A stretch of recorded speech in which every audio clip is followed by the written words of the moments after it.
Welcome everybody. Llandow in South Wales is the venue for round one of the FAB British Championships with riders from just 6 years of age. This is the starting point for anyone looking toward a career in the major formulas of motorcycle racing. Coming up in part one, we've got Junior Minimoto Pro and the rookie class as well, riders from 6 years of age. In part two, MotoGP's younger brother Mini GP50 and Snr Minimoto. In part three, it's Mini GP70 and Moto Team. And in part four, pit bikes and Mini F1 Sidecars. Before racing got underway though, I caught up with the championship organiser, Roger Keys. Roger, FAB Racing organises the British Minibikes Championships. Tell me a little bit about the history.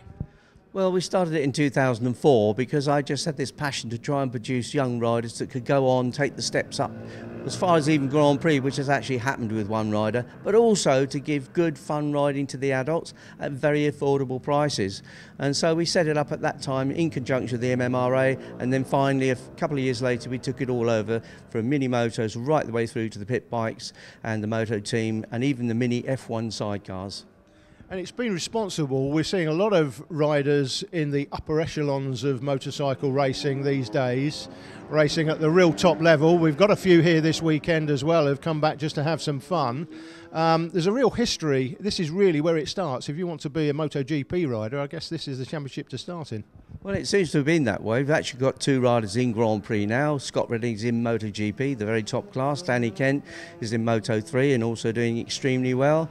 We've got Bradley Ray, who rode in the MotoGP Rookies Cup last year and also rode in CV, which is the Spanish Championship and some of the British Championships very successfully. I think we've had 5 British champions in Moto Star, Supersport 600 and also in Superstock 600 as well. So there are a lot of riders who've gone on to make big marks in the world of motorcycle racing. So welcome then, the dawning of a new era for the FAB Racing British Minibikes Championship in 2015. Jake Sanson and Alan Tadei talking you through the action. The first race up, the Junior Minimoto Pro Championship. Josh Watley, double winner earlier on, alongside Casey O'Gorman, Elliot Pinson and Jay Abel on row 2, ahead of Callum Beach. And away we go for the first race of the 2015 season then. This is for the air-cooled 40cc Championship mixed. Oh, terrible start there from the number 7. That's O'Gorman, down from 2nd on the grid, fighting off 5th position, down to 4th place then. So a terrible start there for O'Gorman. Yeah, he's been chased by Elliot Pinson on board here with Max Parrish. That's Carris Jones just in front. They're at the back of the field. Parrish has only been on a bike, I think, for 4 months or so, something like that. But it's Watley who's got a cracking start. O'Gorman's got an awful start there, down in 4th place.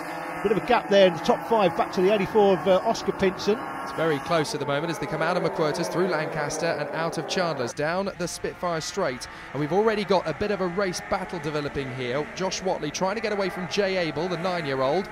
3rd overall in the novice class in 2014. 3rd is Corey Stainer. And Elliot Pinson's through to 4th place. He's got past Casey O'Gorman. Oscar Pinson in 6th place. So the meat in a Pinson sandwich there, O'Gorman. From Callum Beach, Harvey Claridge, Brodie Crockford in 9th ahead of Jeremy Knight. On board here, back on board with the 111 machine. Carris Jones it was on the 9 machine. She was just in front of Max Parrish, but looks like Parrish has got it down the inside. 76 in trouble. 76, that's Elliot Pinson. Elliot Pinson is out of it. Oh dear, already having just got up to 4th position, so technical problems there with the bike for Pinson, and that is an absolute travesty in this last race. There was a genuine crack at a podium there. Josh Watley on fire out front. Has been helped by Casey O'Gorman's poor start, but he's comfortably ahead of Jay Abel. And I think that's O'Gorman making the push back into 3rd position. Yes, what a nice little move that was on the inside of McQuarters as well. Back with the pack here, Max Parrish on board with the treble 1, having a look at Carris Jones in the 9. I'm not sure he's going to be able to hold that on the way through the right hand. No, he has. Very nicely done there from Parrish. It was a tricky line to get right there on the outside line, especially in the damp conditions here at Llandow. He nailed that perfectly. Through the Dell, 5th place for Oscar Pinson, followed by Beach, Claridge and Crockford. Down into Raymond's one more time. Comfortable lead Watley has. O'Gorman, he might have an opportunity here. Yes, he's got him on the switchback. Abel's not giving up though. He cuts straight back across. Take that, matey boy. And he's kept the position. Great battling between these two. Now what has Casey O'Gorman got up his sleeve? Here he comes. Desperately trying to get through the 7-year-old. And it's a great little battle for the second and third place men. But this young man out in front, Josh Whatley, is being allowed to control his own pace at the front. He's riding perfectly here as he makes his way through McWhirters once again. Abel and O'Gorman, this is a great scrap. And Abel, look, he's parking the bike exactly where he needs to, on the racing line. O'Gorman is going to have to try something drastic to move up here. We'll try and get him on the switchback, I think. O'Gorman down to the Dell here. That's the lead that Whatley has. O'Gorman's still not got him. Yeah, it's massive. Look at the gap. That bad start that O'Gorman got could put pay to he's his going to chance try for and winning. run around the outside. Can he make the move stick on the exit of the chicane there? Oscar Pinson, the 84, we were just watching there as he comes through. Here comes O'Gorman down the outside. He's nailed it. Oh, yeah, absolutely perfect move from O'Gorman. That was perfectly done, right on the timeline in the braking zone. He got it absolutely spot on. And now there's pressure from the man who started in 6th on the grid, Corey Stainer. He's getting involved in the battle now. One thing I did notice there, going into the hook that time, Casey O'Gorman here, look at that. He seems to take a wider line than everybody else.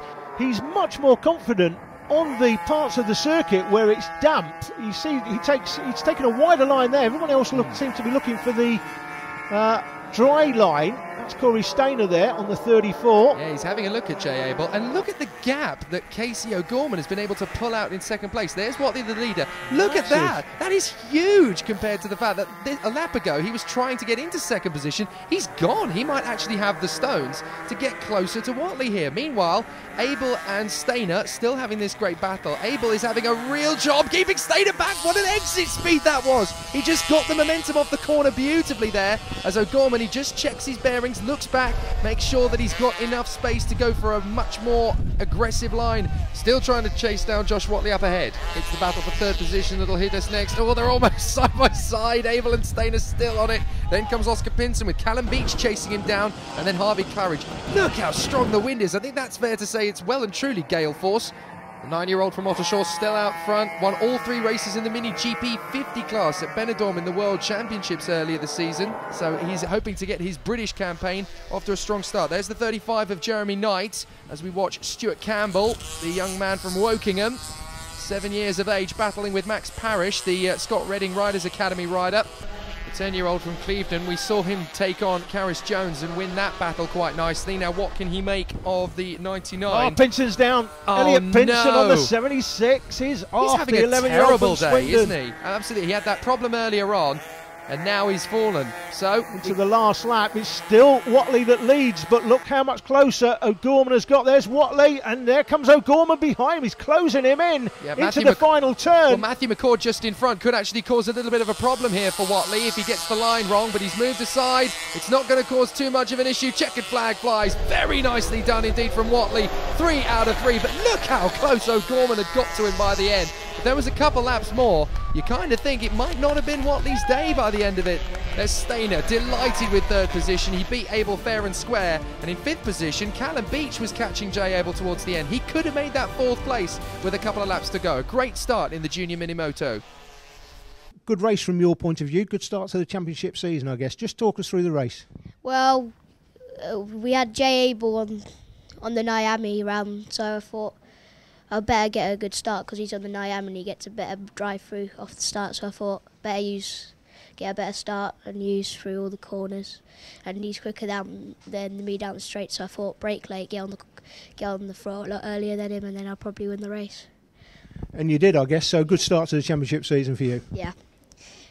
Dominating performances in all 3 races has given Josh Whatley a comfortable lead over Callum Beach, is second on 41. Corey Stainer is tied with Casey O'Gorman on 40 points, but it's Stainer that just has it on countback at the moment. In the Minimoto rookie class, it was the 808 bike of Mason Johnson that dominated in the first 2 races, winning by 13 and 24 seconds. But at the start of this race 3, look what happened. We go on board with Mason. The young man from Huddersfield turns it over in turn 2, and that would be the end of his race. He was absolutely devastated, dominated the first 2 races. Out come the TV cameras, and he chucks it off. All his own work, unfortunately, but he's got to take the positives out of the weekend. The poleman, Ryan Hitchcock, he broke down 1 corner later as well. So both riders off the front row, out in four corners. It was Leo Peacock in the early running that will come through for second place, but the 330 bike of Sean Abel, who finished fourth in race 1 and second in race 2, would take up the early running and look like he was going to run away with it. The 46 bike of Ollie Walker at this stage was third, the 7-year-old for Western Supermare, but it was Sean Abel dominating in the early stages.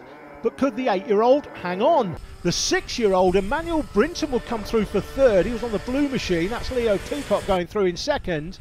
Ryan Hitchcock on the 34 bike would get it going again, but he'd be 4 laps down before he did. Cameron Saul would plough a lonely furrow. Now, for any young kids watching who want to ride a motorcycle, here's a demonstration of what to do in the corner by Ollie Walker. He's looking where he wants to go, not where the bike is pointing. One of the most important lessons you'll learn before getting on a motorcycle. Now, into the last lap, you thought it was all over for Sean Abel. Oh, a chance. Jake Sanson called them home. The last lap, Emmanuel Brinton sets the fastest lap. He's right on the back of Leo Peacock, and Peacock might have a chance here on Sean Abel. Going into Raymond's hairpin for the last time. He's just got to get it perfectly. He's drifting out wide. He's on the wet stuff. This is not good. Leo Peacock might get the acceleration off the line. It's side by side, but no, Sean Abel just gets there. Oh, yes, what a way to start the 2015 campaign, from 6th on the grid to 1st. Peacock second ahead of Emmanuel Brinton, Ollie Walker and Keaton Payne. Magnificent, and a grandstand finish to kickstart the season. Sean Abel it is then that has a championship lead after round 1 by 6 points from Leo Peacock, but look out for Mason Johnson at round 2. He'll be on a mission. More mini bikes coming up after the break.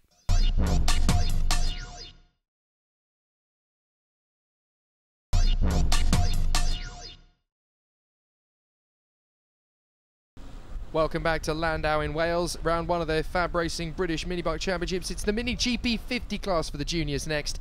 Addy Behal and Josh Watley on the front row with Ossian Jones and Callum Beach, Blake Ansell and Cameron Hall, then Luke Coggins, Callum Wybrow, Harvey Claridge, Jeremy Knight and Jaden Evans. And there's problems for Claridge. Oh dear, yep. Claridge has had a bit of a stall there on the grid. Alan, you called it perfectly, and it's Behal and Watley out in front, pulling away in the early stages. Now Watley, we've already seen in the Minimoto Junior Pro winning that race. He's trying to double up here. A lot of these riders will race more than one class in this championships, and as we know from the graphic in the Minimoto race earlier on in part 1, Josh Watley won all 3 races at the first round of the World Championships in this class, Jake. Yep, spectacular start in 3rd position. Blake Ansell from 5th on the grid has come up to 3rd place, so good work from him off the line. But it's Watley out in front at the moment, hoping to convert his great success in the World Championships up at Benidorm in the Mini GP50 into British success. So it's Watley and Behal, then Blake Ansell, Ossian Jones, there's Hall, and then we've got those 3 behind: Beach, Wybrow, Coggins. Is this a move? Behal just having a little bit of a look, not trying it too early, but he's wanting to threaten. He knows he's there. Oh, there's Claridge. So Claridge has got going again. He's got past Jaden Evans on this first lap already. So Harvey Claridge is back in the action. Well down the field though, after that stall on the start line. There is Harvey Claridge, the 9-year-old from Staining, Nova Racing, grandson of Martin Ford Dunn. There, Martin is a very, very well-known engine tuner and builder. Yes, indeed, and he'll be keeping an eye on his young charge out on the race circuit here today. This is getting a little bit tense here for the lead, because Addy Behal's looking very competitive here. Josh Watley has already pretty much set the form book alight in the early part of 2015 in Mini GP50, and we saw him win all 3 races in Junior Minimoto earlier on.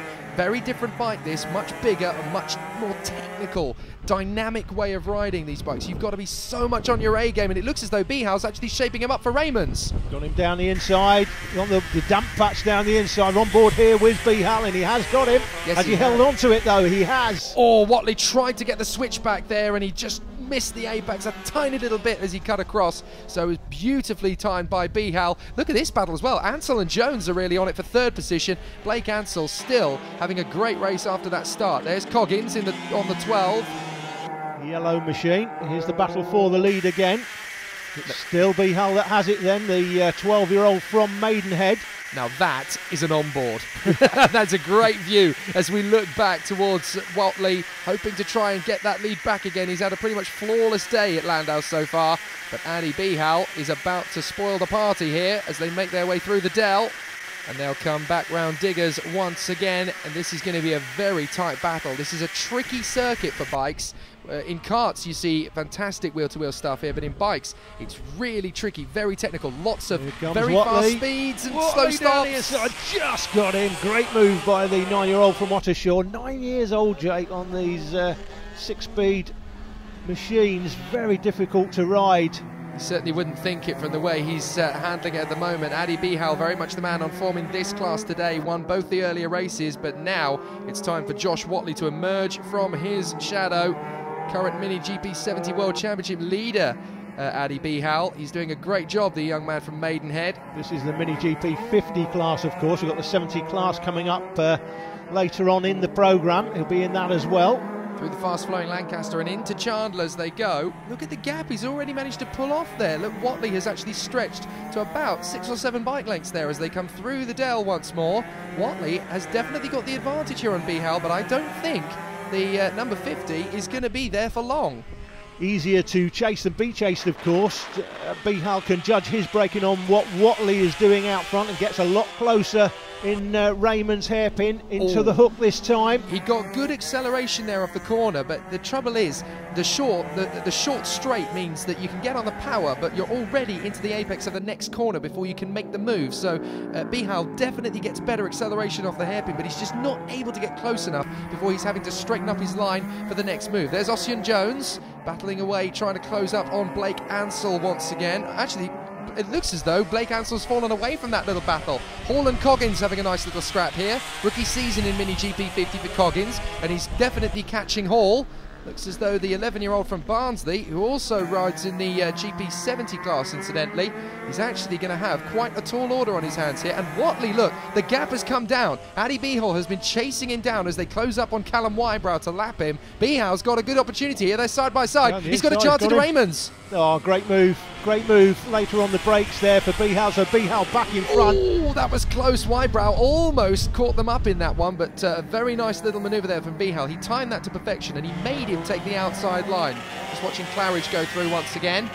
But Bihal, he absolutely timed that move to perfection. He made Watley go to the outside line there. He didn't have a chance. He actually held him up on turning as well. Did you notice? Yeah. He was very careful at making sure that there was absolutely no doubt about who was going to get that lead. Jones there going through in 3rd place in amongst the back markers. 12 bike there, Luke Coggins coming down to the dell, is in 6th place currently. You can see the tricky conditions. Here come the leaders in behind him. That's Callum Beach on the 127, the 9-year-old from Abergele in North Wales, just up the road from us, Jake.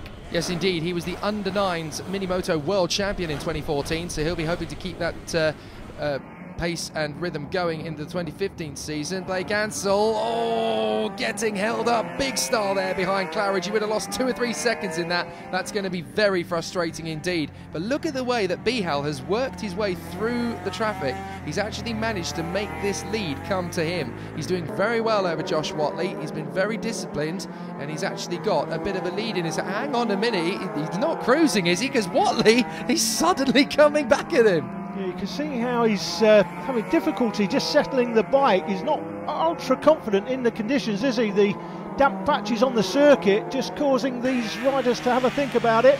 There's Ansell, 4th position, still trying to close up on Ossian Jones. And look how much closer Watley is now on Bihal. This isn't done yet. We've got half a lap to go, and Watley is right on the tail of Bihal. He might get an opportunity into Raymonds. 1 turn left. Can he get him down into Raymonds on the brakes? That's the 127 in front. Callum Beach, he may have the part to play here, but no. It's Bihal that gets it turned in, and he's going to win the drag race to the line. Bihal wins it then from Watley in 2nd, has to content himself with 2nd this time around after his win in the Minimoto Junior Pro earlier on. Well, Callum Wybrow still getting held up by Blake Ansell on the run to the line, and it's allowed this man, Ossian Jones, a great charge to 3rd position. How about that? Great performance there from Jones. Worked his way through very nicely indeed. 4th position for Blake Ansell in the 20, and his hand is in the air. Total frustration. I got held up all the way through that race, and Callum Beach able to come home in 5th position. So great work from Adi Bihal. He takes the win from Watley. 3rd for Jones, 4th for Ansell, and 5th for Callum Beach. Adi, that was a pretty intense race. Just talk us through it from your point of view. It was an intense race with Josh. A good battle with him, and throughout the race, good battle. And good start to the championship season, of course. You can't win the championship round at round one, but it's always good to take a win, isn't it? Yeah, it's good to get a head start. Championship points then look like this. After the first 3 races of the season, it's Bihal that has a lead from Watley in second and Ocean Jones in third place.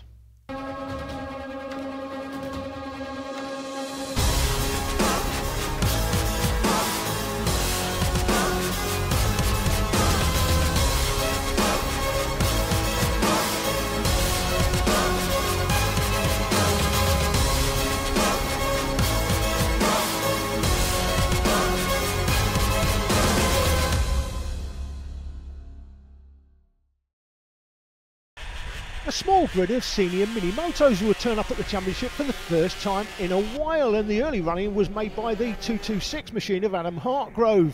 It was Sam Munro and Richard Holmes-Williams who took the wins in races 1 and 2, but in this early running, Hartgrove looked like he might dominate, but no such luck as Munro came up the inside to take the top spot from him. So Munro would take the lead from Hartgrove, with the 45 machine of James Snow slotting into third, but look out for the man in the yellow and black suit. He was on a mission. That's Richard Holmes-Williams on the 126 machine. He was in 5th place at this stage, but he wouldn't be in 5th place for long. It was Munro that led through the Dell for the first time, out through Diggers onto the Hanger Straight and down to the Raymond's Hairpin. Munro had it from the 226 machine of Adam Hartgrove. James Snow at this stage was in 3rd place, but he was being hounded by Richard Holmes-Williams in 4th, the man in the black and yellow suit, and he wasn't going to be happy with 4th for long. You could just make out going through the line there the slightly slower air-cooled machines of Andy Whedon on the 77 and Nick Bennett rounding out the field. It wouldn't take long for Richard Holmes-Williams to dispose of James Snow in 3rd place and move himself up into the podium spots, and at this stage he was looking like he could be the one to beat. Munro was that led it from Hartgrove in 2nd as they came round to the right-hander at Chandler's this time.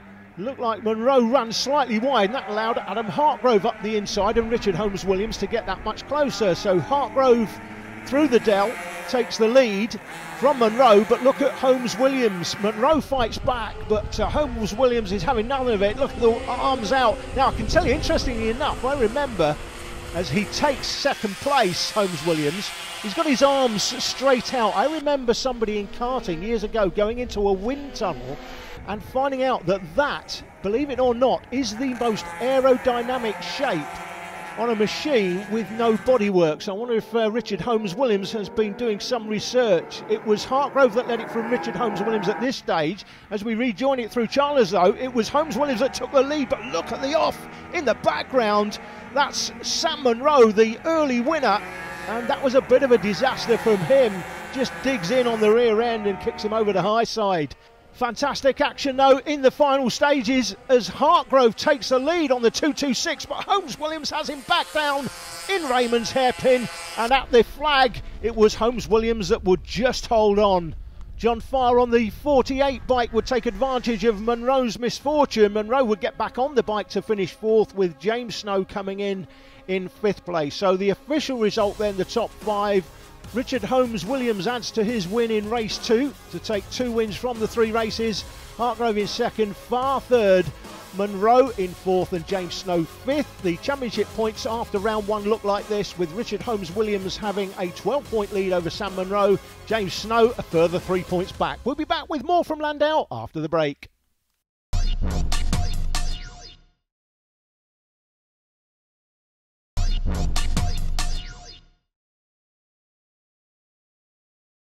Welcome back to Llandow. Everybody has been fighting the brutal 60-mile-an-hour gusts of wind. Terrible weekend here for weather, but fortunately it has at least stopped raining, at least in time for the Mini GP70 class, and it's going to be a great race, this one. Addy Bihal lining up on the front of the grid alongside Johnny Campbell, with Brandon Payne and Jake Clark in row 2, Jordan McCord and Tom Alexander from Elliot Pinson, the talented Jody Fieldhouse, Cameron Hall and Felix Hearn taking up the positions on row 5 of the grid. 2-stroke 50cc Metro Kit Mini GP70 bikes, and they're off and away. And Jordan McCord is nearly up and away there. That's a very chaotic start to his race, but out in front still it is the 50 of Addy Bihal just taking over that strong lead. Jordan McCord, he did lose a big amount of momentum in that wobble. So Bihal, that won the Mini GP50 race earlier on, leading this one again. He's out front from Campbell in second. Clark's come through for third. Then comes Payne. Tom Alexander on the 5. Then McCord on 58. Then comes Pinson, Hearn, Hall and Fieldhouse rounding out the grid. We've got ourselves a nice little battle starting up here between the top 4. Jake Clark up to third position. He was actually third in Mini GP50 last season, and he's come through to second, my apologies. He's made the move on the 155 of Johnny Campbell, so a brilliant little spread there, and Campbell and Payne were the winners earlier on, of course, so they are hoping to make it 2 out of 3, but Adi Bihal out in front is hoping to stop them in their charge, but the 13 of Jake Clark, he's on it and up the move.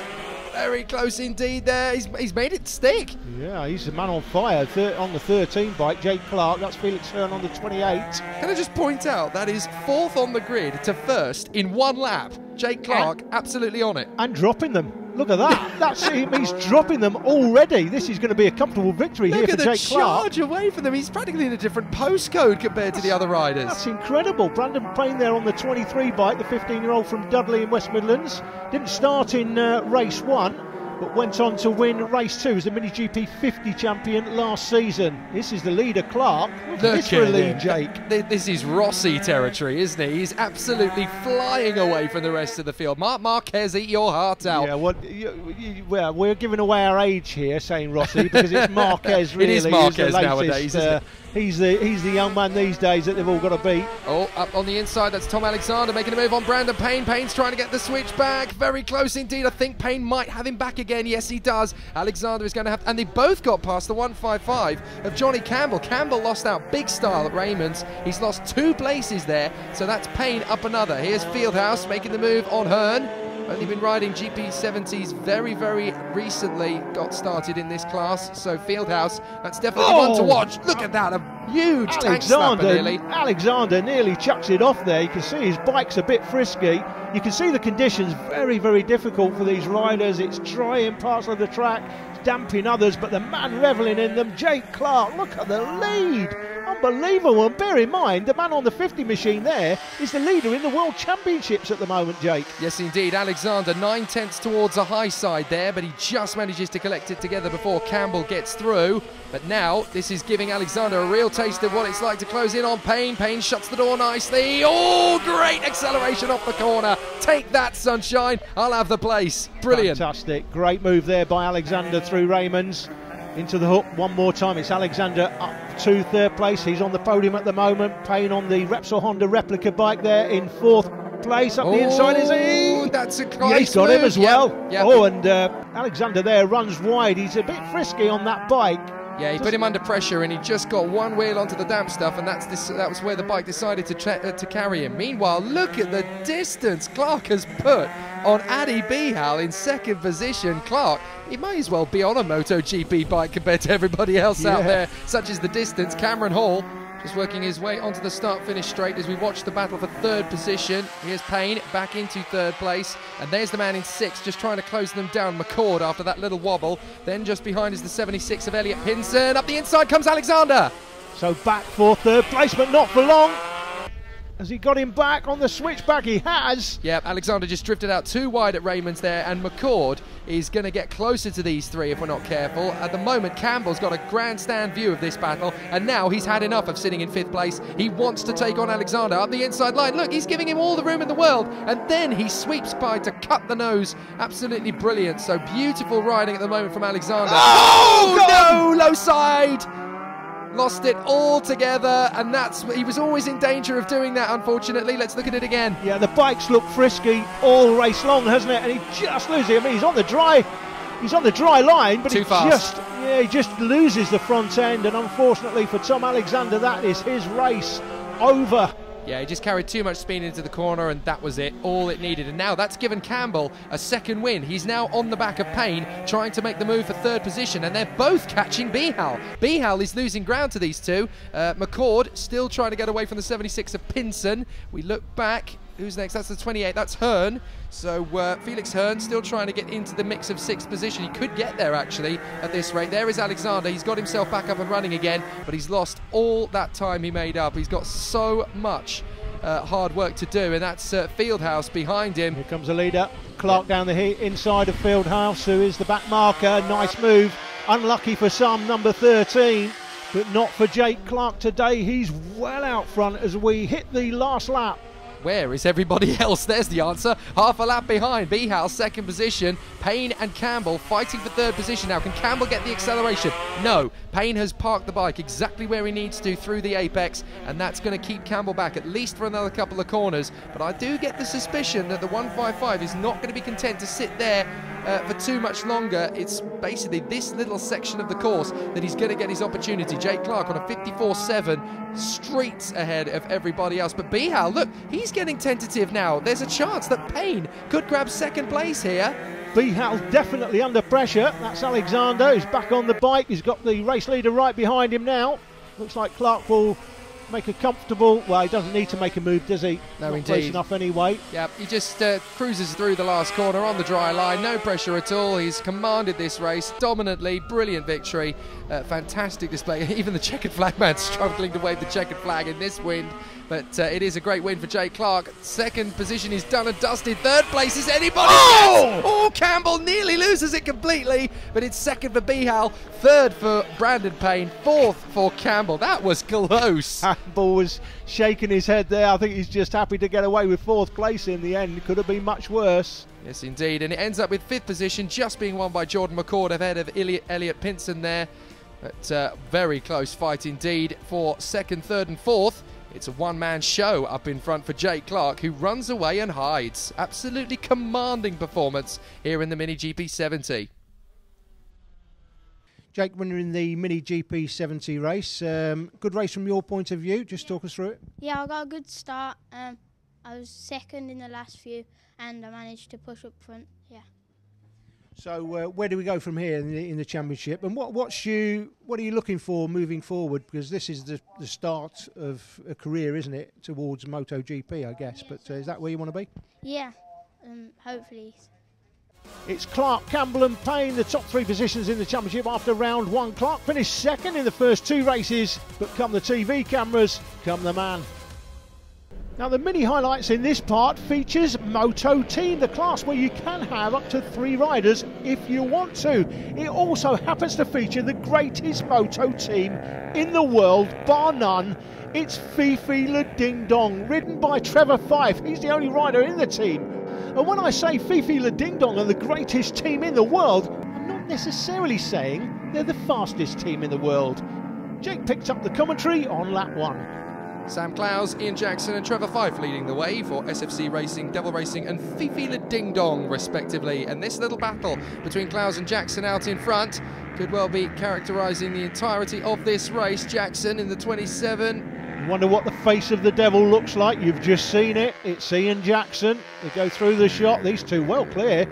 Here comes the best team in the world, the greatest Moto Team. It's Fifi Le Ding Dong in third. Can they hold on, Jake? Well, No Name Racing in fourth position, trying to close things down with the 65. Mark Pollitt of Ox Racing trying to close down on the No Name Racing bike, the 19. Trevor Fife taking a very nice line through Raymond's there, but it's Fife in third. Fourth is Tony Campana of No Name Racing. Well, he's given the game away a bit there, Alan. Surely No Name Racing, it's supposed to say what it says on the tin, isn't it? Yeah, when we asked him for his name, he should have just said, I'm not telling you. It's No Name Racing. I can't tell you.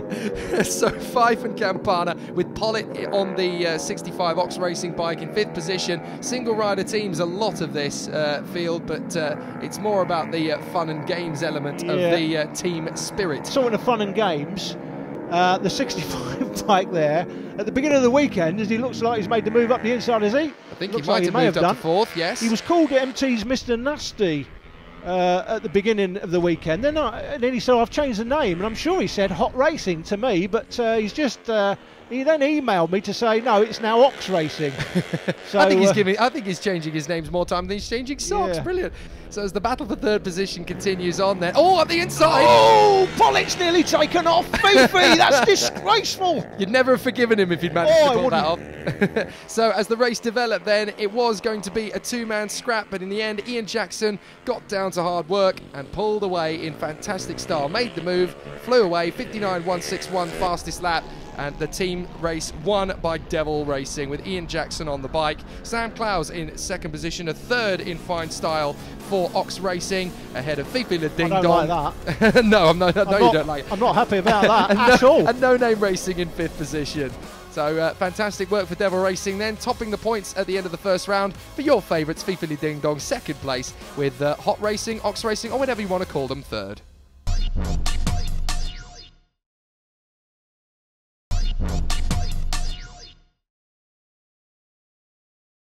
Welcome back to Llandow. Pit Bike 140 and Pit Bike Open running on the track at the same time, coming up next. And one young man alongside me, you may notice him from other formulas, and certainly in World Supersport last year. It's Fraser Rogers. Fraser, you've been in World Supersport, obviously the upper echelons of motorcycle racing last year, that was. But your whole career started here. Just tell us a little bit about your history. Yeah, I mean, I started when I was 8 years old in the Minimoto, and then came here in 2005 for my first championship, and I won that on a Junior 4.2. Intentions to stay again in 2006, but I broke my arm at school, so I had the year out, and then 2007 I came back to the FAB Championship. We won the GP70 cc Championship then. Yeah, so that sort of gave me the confidence to go on and do bigger and better things, and then I jumped into the Super Teens in 2008, which I won that, and I won the newcomers. And then 2009 I moved up again into the GP 125s, and I won that. And then 2010 went into a bit of BSB. 2012, 2013 did Spanish Championship and MotoGP wildcards and a Moto 3.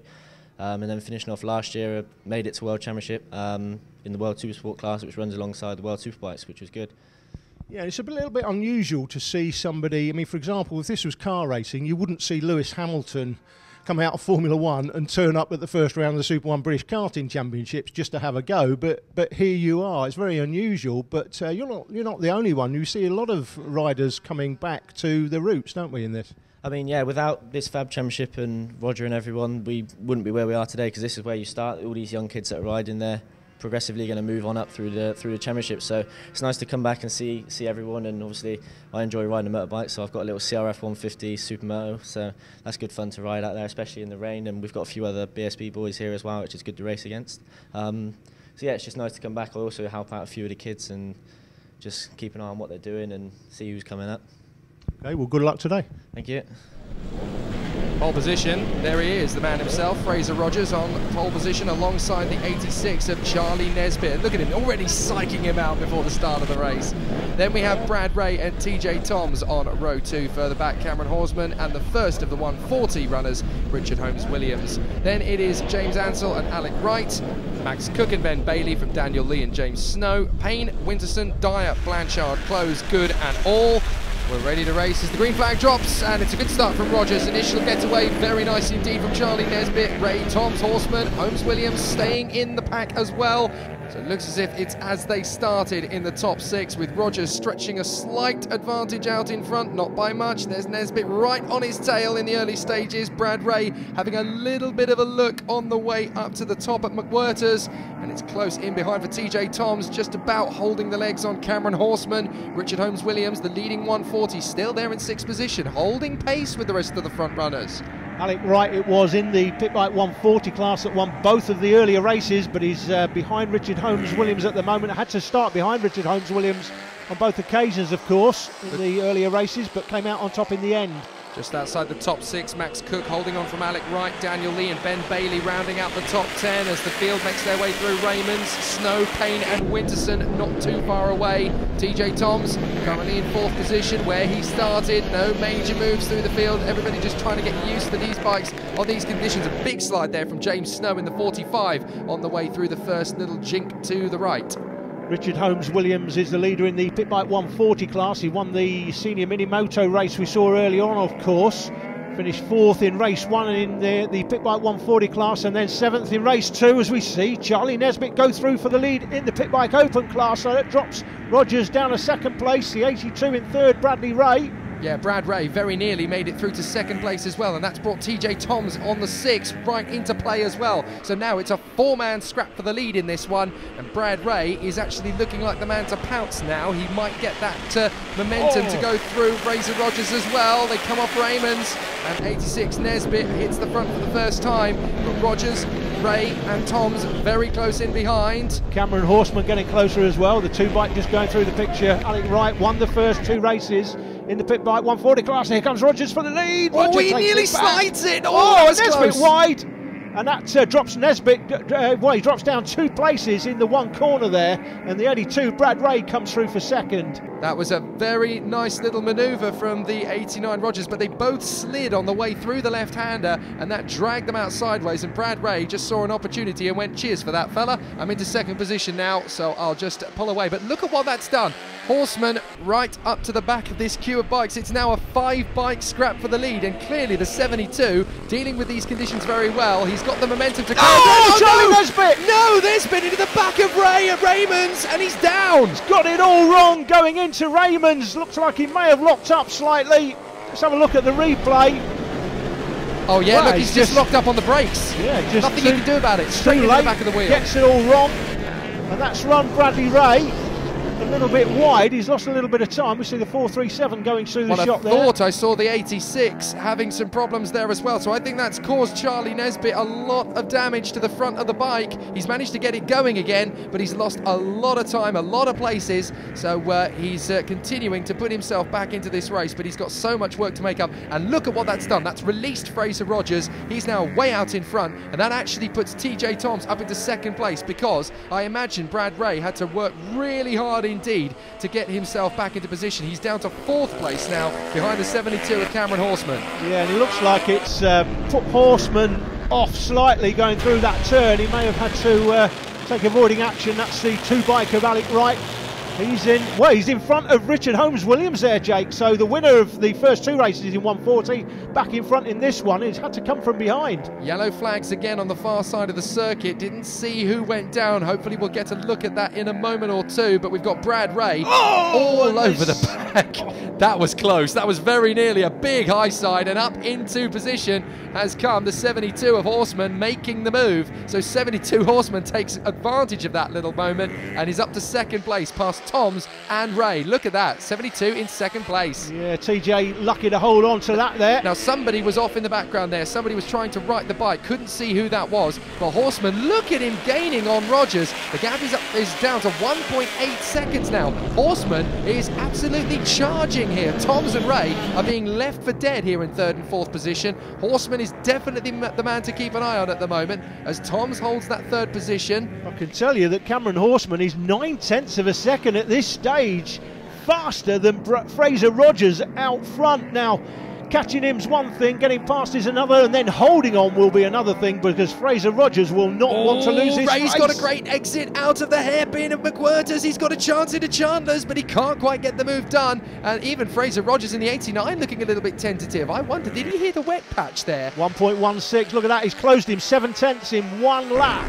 Here he comes, he's on the charge. It's going to be the Lone Ranger and Tonto out front, and the 89. Oh, what about that slide? How did he save that? How did he save that from down? That was almost the low side, and he manages to catch it. 0.1, just in that one turn. He's lucky to hold on to it. Put Horseman right on the back of him, and Cameron's going to be loving it. It's time to rub hands with glee here, because we've got a great battle royale in front of us. It looks as though Elliot Ferguson could end up holding them up a little bit here. Yep, Ferguson gets in the way, and he's ended up balking Horseman. We watch Payne having a little bit of a scrap there in the lower positions. They've managed to make it through, but Horseman right on the back of the 89 of Fraser Rogers. Here we go. Through the dell, out onto the straight, and looks like Bradley Ray's been held up slightly there by the Toms has back been held up marker. even worse. Toms has dropped a 5 and Oh, picked and up here 50 comes feet. Cameron for the lead. Down the inside, Cameron Horseman sweeps into the lead. Very nicely done on the Last exit lap. as well, into the last lap of this race, and Rogers has got just a couple more corners really to really step back on the advantage. He's got to try and take this lead back quickly. Horseman does not Here comes Fraser up the inside. Fraser back into the lead. Stunning, absolutely stunning. Nailed the brakes, nailed the apex, nailed the acceleration off the corner. That's a perfect manoeuvre in these tricky conditions. Yellow flags, so they've got to be careful when they make the overtake here. There's a slower bike in front, and there's Elliot Ferguson in there as well. This is balking them all. It's going to be a 3-man brawl. Oh, and that's put pay to Cameron's race. That's put pay to Cameron's race. He's got the fastest lap. He's 9/10 quicker than Rogers, but Rogers has made the move when it matters. Payne is out, the 4.37. Yeah, and he's not happy about it. Clearly something amiss there, but that has given number 89 Rogers the perfect chance to go for victory. He's got to be careful into the last bend, but he holds it together, and a nice little wheelie to finish off with. 89 Rogers, perfect finish. Horsman second, third is Ray, fourth is Toms. That's one of those races where I just wish there'd have been one more lap. It would have been absolutely spectacular. Richard Holmes Williams it was, just going through the picture there, who won the 140 race from Ben Bailey on the 28, and Alec Wright on the 2 bike finished third in the 140 class. Here's the result then of the Pit Bike Open class, Jake. Yep, Rogers taking the victory, only just from Cameron Horsman, with Ray in third, fourth was Toms, and in the 140 class it was Holmes Williams just ahead of Bailey, Wright, with James Snow finishing up ahead of the 207 of Steve Dyer. So let's look at the points after Llandow. Rogers having just a 24-point advantage over Charlie Nesbitt, with Cameron Horsman there in third position. He'll be one to watch through the 2015 season, no doubt. And in the 140 class, Alec Wright just 16 points ahead of Ben Bailey, with the final race of the day winner Richard Holmes Williams in third in the standings after round 1. Quick highlights from the Mini F1 Sidecars. Now these machines you cannot buy from a Mini F1 sidecar shop. If you want to race these big boys, you've got to build one yourself. Quite remarkable. This race would come down to a battle between the 25 machine of Big Girl Racing, Paul and Scott Qualters, and the 26 machine, Team Williams. That's Mick Williams as the pilot, Michael Elms the passenger. The machine with the orange bodywork, that's Ems Racing. They'd have a close battle for the 3rd and 4th spot with Team DMR. Ems Racing with the orange bodywork, number 76, number 44 with the yellow bodywork. You see them in the background there, battling over 3rd and 4th. But this was a battle for the lead early on. It would really come down to this at the end of the day. This would be the decisive move that would see Team Williams take the win in this one. Into the hairpin, into Raymond's at the bottom of the circuit. It was Williams that would make the move, and that would prove decisive at the end of the day. Big Girl Racing on the 25 machine. The Qualters boys would hang on and keep Team Williams honest, but by the checkered flag, it was Team Williams that took a relatively comfortable victory. 25 machine Big Girl Racing would be home in second place, as we'll see from the official results. It was Ems Racing who would hold off Team DMR for that 3rd spot. Team DMR themselves coming 4th, and Parker Elms Racing coming home in 5th. It's Team Williams that has the championship lead then after round 1 from Big Girl Racing, and Team DMR on 54 points. Now don't forget round 2 coming up at Lyd this weekend. Get a late entry in if you haven't already. Highlights on Motors TV next month.